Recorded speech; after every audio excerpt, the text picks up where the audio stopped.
আসসালামু আলাইকুম। কেমন আছেন সবাই? আজকে আমি দেখাবো শুকনো চালের আটা দিয়ে রুটি। অনেকেই জানে না শুকনো চালের আটা দিয়েও খুব সহজে নরম ও মজাদার রুটি তৈরি করা যায়। যারা গমের আটা খেতে চান না বা ভিন্ন স্বাদের রুটি খুঁজছেন তাদের জন্য এটি দারুণ একটি রেসিপি। আজ আমি দেখাবো কিভাবে শুকনো চালের আটা দিয়ে একদম পারফেক্ট রুটি বানানো যায়। এখানে আমি পানি নিয়েছি। তো শুকনো চালের গুঁড়ির জন্য পানিটা একটু বেশি লাগে। তো পানিটা যখন একদম টকবক করে উতলে উঠবে তখনই কিন্তু একটু লবণ দিয়ে দিচ্ছি। দেওয়ার পরে আমি প্রথমে 1 বাটি আটা দিয়ে দিলাম, দিয়ে আগে নেড়ে চেড়ে নিব। একবারে কিন্তু সমস্ত আটা দিতে যাবেন না, এতে আবার ফির পানির পরিমাণটা কমও হয়ে যেতে পারে। আটাগুলো আস্তে আস্তে দিয়ে খুব সুন্দরভাবে একটা ডো তৈরি করে নিতে হবে।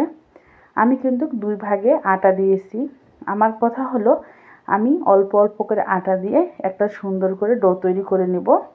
আমি হাত দিয়ে দেখলাম যে একটু আঠালো ভাব আছে, তার জন্য আমি আরও অল্প একটু আটা দিয়ে দিলাম যেন খুব সুন্দর একটা সফট ডো তৈরি হয়।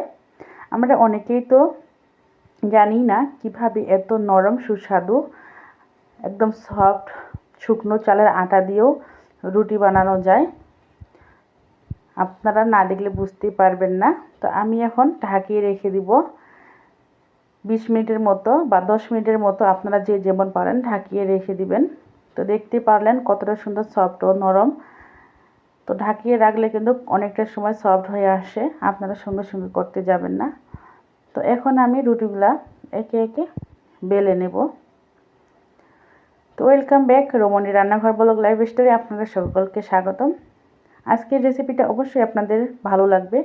নতুন এবং পুরাতন যারা শুকনো চালের আটা দিয়ে রুটি করতে পারেন না, আবার ফির যারা আছেন যে অনেকেই যে কিভাবে তৈরি করবেন শুকনো চালের আটা সেটাও জানেন না, আজকের ভিডিওটি দেখলে বুঝতে পারবেন। তো আমি আটাগুলো সুন্দর করে মধ্যে ডো তৈরি করে রেখে দিলাম ছোট ছোট করে। তো তার মধ্যে থেকে আমি অল্প একটু আটা নিয়ে এখন রুটি বেলে নিচ্ছি।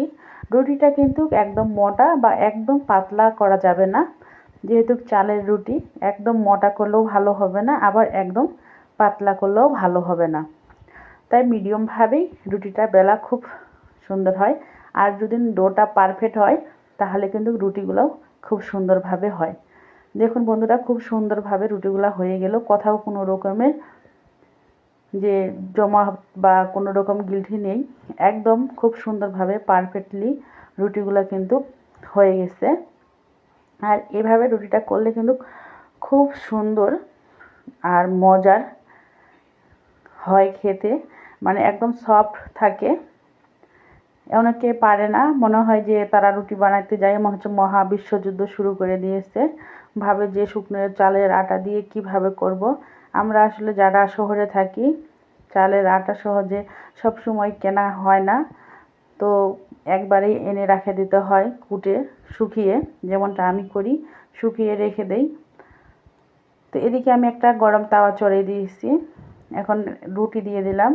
আমি রুটিটা কিভাবে ফুলাচ্ছি কোনো রকম কাপড় টিস্যু ছাড়া, শুধু আপনারা সেটাই দেখবেন, দেখলেই বুঝতে পারবেন যে কিভাবে রুটিটা আমি আস্তে আস্তে সাইডগুলো চেপে চেপে রুটিটা ফুলিয়ে নিচ্ছি কোনো রকমের টিস্যু বা কাপড় ছাড়াই। অনেকে আসলে কাপড় নেয়, টিস্যু নেয় সাইডগুলো ঠেসে ঠেসে ফুলানোর জন্য। আমার কাছে মনে হয় ওগুলোর কোনো কিছুই প্রয়োজন নাই। আমরা নারী, চাইলে সবে পারি। তো চেষ্টা করতে কোনো দোষ নেই, চেষ্টা তো করতেই হবে, তাই না? তো দেখুন বন্ধুরা, আমি কিন্তু সাইডগুলো ফুলে ফুলে সমস্ত রুটি এভাবেই ফুলিয়ে ফুলিয়ে বানিয়ে নিব।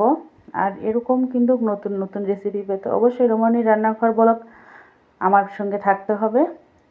দেখুন বন্ধুরা, প্রতিটা রুটি কি সুন্দর ফুলকো ফুলকো হয়েছে, মাশাআল্লাহ। আপনারা চাইলে কিন্তু আপনাদেরও ঠিক এভাবে ফুলকো ফুলকো হতে পারে, তবে আপনারা কিন্তু আগ বাড়িয়ে মাঝখানে আগে ঠাসতে যাবেন না, তাহলে কিন্তু রুটিটা ফুলবে না। আপনারা অবশ্যই সাইডগুলো দিয়ে আগে ঠেসে ঠেসে দিবেন, তাহলে কিন্তু রুটিগুলো খুব সুন্দরভাবে এপিট ওপিট পারফেক্টভাবে হয়ে গেলে কিন্তু রুটিগুলা ফুলে আসে। আর সাইডগুলো যখন ফুলে আসে তখন কিন্তু মাঝখানেটা এমনিতেও ফুলে আসে। দেখুন বন্ধুরা, এটা কিন্তু মাঝখানে আমার ফুটো হয়ে গেছে একটু মানে লেগে। তো কিন্তু তারপরেও আমি রুটিটা কীভাবে আস্তে আস্তে সাইডগুলো দিয়ে ঠেসে ঠেসে আমি কিন্তু পারফেক্টলি সুন্দর করে রুটিটা ফুলকো করে নিলাম। দেখুন মাশাআল্লাহ খুব সুন্দরভাবে হয়ে গেল রুটিগুলো বানানো। দেখুন বন্ধুরা, দেখেই বুঝতে পারতেছেন কতটা সুন্দর হয়েছে, সফট। দেখুন প্রতিটা রুটি এতটা সুন্দরভাবে হয়েছে। দেখুন দেখেই বুঝতে পারতেছেন যে একটা রুটিও মনে করেন যে নাই কতটা মোলায়েম, কত সফট, মনে হয় যে মুখে দিলে মিলিয়ে যাবে। তা আমি এখানে ফির হালুয়া করছিলাম একটু, আর নিয়েছি গরুর মাংস। তো রুটি দিয়ে এখন গরুর মাংস খাবো। আমার বাচ্চাদের খুবই পছন্দের রুটি, হালুয়া রুটি হলো গরুর মাংস, এগুলো তার জন্য আমি মাঝে মধ্যে তৈরি করে থাকি। তাই ভাবলাম আজকে আপনাদের মাঝেও একটু শেয়ার করি। আশা করতেছি আজকের রেসিপিটা অবশ্যই আপনাদের ভালো লেগেছে। যদি কোথাও কোনো অংশ ভালো লেগে থাকে অবশ্যই আমার চ্যানেলটি সাবস্ক্রাইব করে আমার পাশে থাকবেন। দেশ ও দেশের বাইরে যে সকল বন্ধুরা আমাকে সাপোর্ট করছেন আপনাদের অসংখ্য ধন্যবাদ সবসময় আমার পাশে থাকার জন্য। কথার মাঝে ভুল ত্রুটি হলে অবশ্যই ক্ষমার দৃষ্টিতে দেখবেন আপনাদের ছোট বোন হিসেবে। তো এরকম রেসিপি পেতে অবশ্যই আমার চ্যানেলের সঙ্গে থাকবেন। আজকের মতো বিদায় নিচ্ছি। আল্লাহ হাফেজ। আসসালামু আলাইকুম। Thank for watching.